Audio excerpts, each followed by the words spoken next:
With a Raspberry Pi. Just to give you a little bit about myself, as soon as everything actually switches over. There we go. It doesn't like the mouse click, so we'll do it the hard way. So, anyway, my name is Nathaniel Davis. I'm a security consultant with MAD Security. I've been in the information security field for a little bit over 3.5 years now. I initially got my start doing policy and architecture.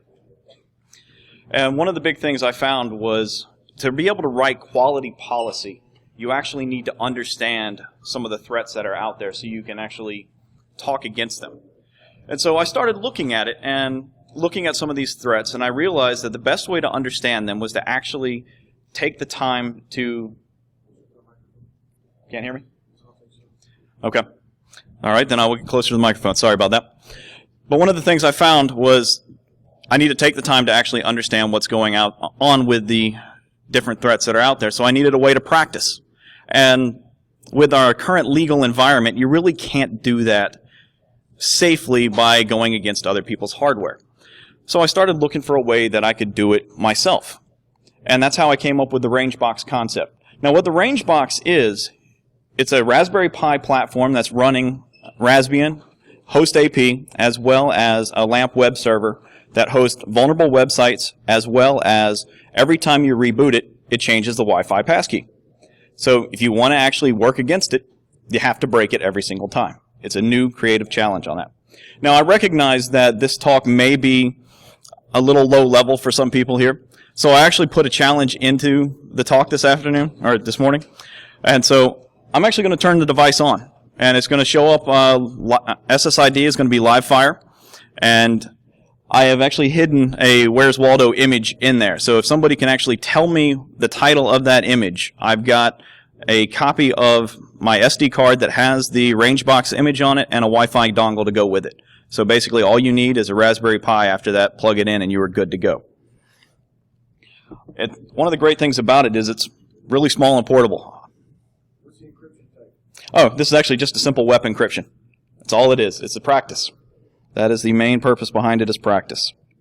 So I recognize for most people, that shouldn't take any time at all. So why a training platform? Well, I mentioned the actual legal environment that we're in right now. So you've got the CFAA, using a device in a method otherwise intended. You got federal wiretap laws. Google just recently lost an appeal on that. So as they were snagging up all the Wi-Fi data as they were doing their mapping, they got into all kinds of problems with that. And then depending upon what state you're in, you've also got other individual state statutes that you're going to run afoul of. So I needed a safe place where you could learn and practice. So that's why I actually built the platform. It's easy to use. The image is simple. You just turn it on. Once you've actually got everything configured in the way I've built the image, you load it, turn it on, it's ready to go. It's repeatable. Every time you turn it on, changes the passkey, it's variable. And I couldn't find any place where this capability existed. There was nobody out there that actually had a randomization for a Wi-Fi passkey. I tried practicing it on just a standard wireless router where I had defined the key already, but there was no challenge because I already knew what it was. A lot of times I'd be like, why am I taking the time to do this? Let me just go ahead and key it in, and then I'll use it for what I was going to do. Now, why the Pi? It's small, it's cheap, for its size, it's actually very, very powerful, and it's portable. But the big one, I had it on hand and I was doing nothing with it. I needed something. It was a piece of hardware that I had available, so I decided to use it. Now, inside the RangeBox itself, actually, you need, for it to be able to function, you need your Wi-Fi dongles, host AP, or anything that actually you can use as an access point. I use the ISC DHCP. You can use a different DHCP if you need it, or if you prefer that. This is one I happen to know. LAMP web server. On the web server right now, I'm running Matillidae from OWASP and all the different vulnerable applications that are included in that suite. The key randomization code, and I'm going to get into that a little bit further on once I actually talk more about host AP, but it just generates a random key. And there's some system configuration changes that had to happen to be able to actually get it to load in the correct order. As far as acceptable dongles, you need a device that supports master or AP mode. It has to be compatible with that. And there's a fantastic list that the wireless kernel guys actually have, and I've got a link to it there. I prefer the Artheros chipset. It's what I just happen to have. I have an Alpha. The one that I use on the Pi right now is a Netgear 150, or N150. You can use some of the micro USB dongles, like the Realtek. That's actually the 8188 CUS. That one actually requires a special variant of host AP. It's available. You can get it. I'm actually trying to build the image right now so that people don't have to go hunt for it. So I'll have both images available. And I've got those out on SourceForge. I've got a link on the last page. For host AP, it makes for a really, really easy access point, but it has a couple of problems. It's built for static configurations.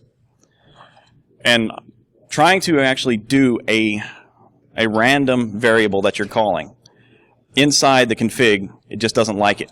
It does not accept the system variable, so I needed a way that I could actually do this. So I actually built into, every time it boots, it deletes the original config file that was in there and rebuilds it from scratch. So there are 4 parts, and I recognize this is a little hard to actually see, so I'll describe them a little bit. So step 1 on this looks at whether to check and see whether or not there's a config file already in place. If there is, it removes it. Number 2 is actually just pulling from dev/random so that it actually gets a pseudo-random key. I recognize that for most applications this is not sufficient for a quality secure password, but for this application it's suitable enough. And then the extra string that's in there goes ahead and takes it and converts it to hexadecimal, and then it loads it that way. So 3 is actually just building the config file itself. It reads to the end of the file, just then cats it off, writes it to the config file that was defined above. And then 4 just shows where the actual key is in the config file itself. Now with DHCP, obviously it's going to be much easier than, you don't necessarily need it, but it's much easier than configuring the device that you're coming in on every single time. It just makes it nice and easy to use. One of the things that you have to do to actually make it function is you have to tell the DHCP to listen on WLAN 1. Otherwise, it's going to automatically default to ETH0. And because of that, you actually have to go ahead and define the subnet that you're expecting it on. And that's the subnet definition that I've got on that one. A couple of the challenges that I had actually building this. The boot order was a major problem on that. So as you get further into, as you actually tell it to load, you got a race condition on your daemons when they're loading. So under most defaults, you're going to have your host AP, your DHCP, and the script that we wrote to build the config file are all going to execute at the same time, and you're going to have problems. Typically, the config file won't be in place by the time host AP is ready to read it. It dies. DHCP can't find the wireless LAN that it's supposed to be listening on, so it dies, and everything just kind of gives up. So what I actually had to do was go in, do a update RC, and force the different configs the host AP and DHCP to wait until the config was built. The other problem that I had was network traffic. If there's no traffic on the network, you're not going to be able to do anything with it. So what I actually ended up doing on this one is just a simple little cron job, and it creates a ping, runs every minute. It sends out 3 pings at a 15-second interval, so you've got 1 ping going out. It's going out to it's an address that nobody on the network is using. It's not even inside the DHCP range, so there's no likelihood that anybody's going to get that address assigned to them. But even if it does, You say that it won't do anything. What do you mean? there's no traffic. You're not actually going to have any traffic on the network to receive. So you're not going to have anything that you can grab. And the easiest way to break WEP is an ARP replay. And so if you're not having any traffic or anything that's actually generating IVs, then it's not going to work. Okay. So you have to have something to be able to actually initialize to get the IVs. And that's what this does, is actually creates traffic, because otherwise you've got a random key, nothing's going to connect to it. So I was going to do a live demo. Every time I've tried to do a live demo, something goes wrong. So this time I actually got smart and I actually recorded a video of it. So I'm going to run it. I'm going to talk over it as things are happening. And it's really, really coarse. You'll see me make typing mistakes. It is, and there's a couple of other things on that one. For some of the long keys, I use the AirCrack suite, the AirCrack NG suite. So for some of the long keys, I actually had them typed in previously, and so I just kind of quickly go up and replay them on that one. It just saves a lot of time, and I don't think you want to sit there and watch me type them in this huge long string.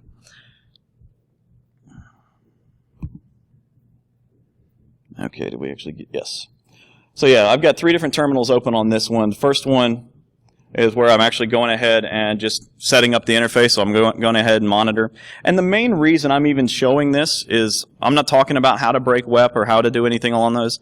This is just to show you that the capability exists, that it functions as I've discussed, and so you can see it.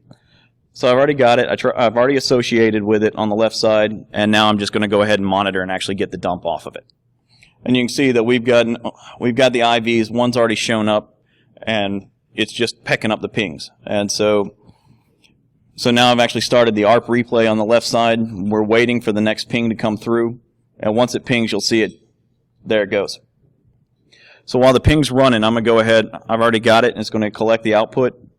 So when I started up the dump, it was already automatically dumping it to an output file. So it's going to run, and it's just going to actually crack the key while I continue to talk. So one of the initial ideas behind building this, and it's going to take it about 2.5 minutes or so to do this, but one of the ideas behind building this was I thought it would be a great way to actually train somebody on how to do this.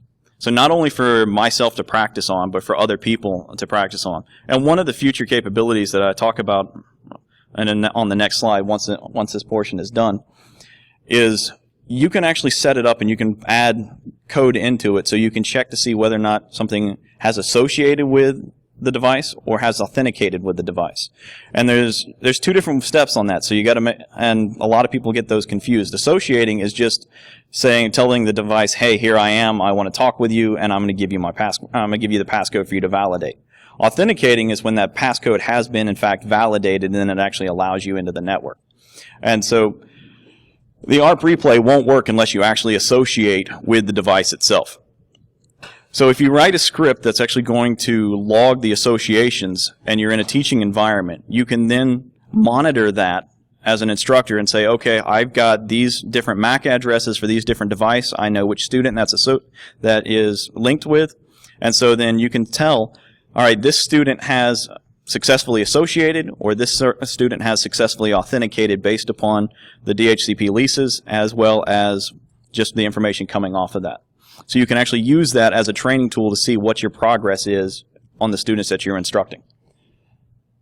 All right, where are we? How hard would it be to extend that into, like, say, a honeypot? That's something that I've actually looked into, and I don't think it would be that difficult to do. The main problem with this is with the randomization, the way I currently have it set up, is that it has to reboot every single time. And so that's the main problem with doing that as a honeypot, as opposed to, all right, somebody has successfully associated, and now they're actually working against it, and change the passcode. So you can just log it off to a syslog server somewhere and collect the data, though, right? Absolutely. Yeah, absolutely. You can do it that way. And eventually somebody will get through, and then at that point in time. But one of the things I have set up on it right now is it reboots every 5 minutes.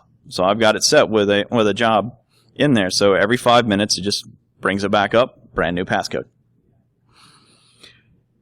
So as you'll see, it found the key, and the last 4 on that is 72 Bravo Bravo. And I'm going to switch over. I'm just stopping the collection on the other sides, but I'm going to switch over in just a second, where I had actually come in through SSH, and I have it set so that I write a log file of every key that's been created, just so I can make sure that each time it boots, it is doing what it's supposed to be doing. And so once I get it up, you'll see it that the 72 Bravo Bravo key is the last key in this list. And so we have successfully found the key that was on the Pi. One of the problems that I actually had with my initial configuration was I was running this script on So it was actually running twice. So it would, during reboot, it would run, build a brand new one, and then one on startup, it'd run, build a brand new one. So I actually had to tell it to not run during the reboot phase. So this is the actual OWASP interface, just showing that it was on there. And one thing I missed, because I was running my mouth, was the actual first web page. So has anybody actually attempted to go against the device live? Nobody has? Live Fire? Yeah. I've got it up right now running, so I just didn't know if anybody had even bothered to try and mess with it while I was talking. There was a prize. There was a prize for anybody who actually attempted to. I figured with the reset it'd probably run about 10 minutes worth of time. But one of the things that I threw on there, the reason I asked is because I actually showed you the actual phrase that I was looking for in that whole process. It was just hidden right in there. And it's kind of a funny story on this one, and that's one of the things I'm going to get into in just a second, about how this came to be. I'm going to back this up so you can actually see it. There it is. Epic Waldo fail. That's what I was looking for. So a couple of buddies of mine actually said, hey, you'll never put us in a talk. Nope, right there. And so I'll tell you more about that in just a few minutes, but I want to continue on with future capabilities. So the access point, as well as the dongles that I've selected on this, support WPA, WPA2. If you want to do anything along those lines, then you actually will have to add in a secondary dongle, and it's a future capability that I've looked at as possibly doing. So once you get beyond just practicing with WEP, then you actually need to get into a little bit more with WPA, where you actually have to capture that initial association packet and then run that against a password list. We talked about device association logging and then how it can actually be used as far as either in an instruction environment or how it can be done for a honeypot. The other thing with it, since it is a web server, as more vulnerable applications are available, you can put them on there. You see some of these things that people talk about, or you see some of the other talks where they're like, yeah, I've created this new vulnerable web app. Here it is. All right, fine. You got your little platform. Here you go. You load it on it, and you have their information ready to go. But the other great thing is portable. I've got this in an aluminum case that I take pretty much everywhere just to play with it, and it's great fun to show off. So, just wanted a couple little special thanks for Security Moe and Totenkopf for actually giving me the chance to talk about this. Timberwolf, who was assigned to be my mentor on this. And then the two friends that I was talking about actually have the animated GIF of Funtime falling there. But so Funtime and Bad Jackie, mostly for them because they pushed me to give the talk. I was like, this isn't a really good idea. Nobody's going to want to hear it. And so they were pushing me, saying, hey, this is really a good thing. Nobody's thought about this. You need to get up and share it. And then company for actually giving me time off to come do this. So mad security on that one. As far as myself, you can find me on Twitter. My handle is Gither. Email for information on this device itself, or the image on it, is the Wi-Fi Rangebox at Gmail. Right now, I have the image up on SourceForge. It's under the tag of Rangebox. That is a 4 gig image. All you have to do is a DD off to an SD card. If you've got a Pi, just extract it directly onto that and then boot it and run it. Yes. Right now, I am running it's a Netgear the model number is WNA1100, but anything that I use right now is an Artheros chipset, so the 9K chipset. So I've got an alpha that runs it. Yes, actually, if you give me a second, I'll back it up so you can see this one. So yeah, actually I didn't add the Artheros in here, or the alpha on here, but that's the preferred one. Like I said, the micros will work. You got to be careful if you get one of the ones that's the 8188 CUS, because it requires a special host AP configuration. I know that I think it's EDMAX actually released a special one that will allow host AP to work with that dongle in master mode. That's one of the things I plan on doing, and I'll actually put that up on SourceForge once I get it up. Cost, yes. Actually, that's one of the great things about this. So I paid, I think I paid $25 for my adapter. I think another $25 for the powered USB hub, and then $35 for the Raspberry Pi B edition. So really, you're looking at about $85 for a training platform is what you're looking at, plus case or anything additional on that. I would recommend, though, if you're going to do it and you're going to buy a Pi for this purpose, that you get the B Plus, because the Pi B Plus actually does not have the same power problems that the B has, and that's why I have to use a powered USB hub, because the B becomes unstable if you run the dongle directly from it. You have to have the extra power. But the B Plus, supposedly they have resolved this. I do not have one to test it, but that's something also to look at for the future. Plus, you get extra USB slots on that. Were there any additional questions? No. Yes. Are there any issues running this with the original Raspberry Pi? On the A? Yeah. The only thing I know of as far as the A, I actually haven't tried it on the A, but the first ones that come to mind, the A has lower RAM capability, and it does not have a RJ45 jack. So if you actually want to SSH in on the other side, that's not on the Wi-Fi, and do any modifications from that side, as opposed to going against the Wi-Fi, then that's why I would recommend the B. You'll either need a USB to RJ45 adapter, which you may be able to work with the. You could probably make that work with the A. You have to custom order the kernel from VisionBox, and then add the daemon to the listing. That's it. Okay. So yeah. And everything that they require. So yeah, but for the most part, I think it would work, but just needs a little bit of tweaking. Well, that's what Linux is all about. Yeah, pretty much. Pretty much. Are there any other questions? All right. I appreciate the time. Thank you very much.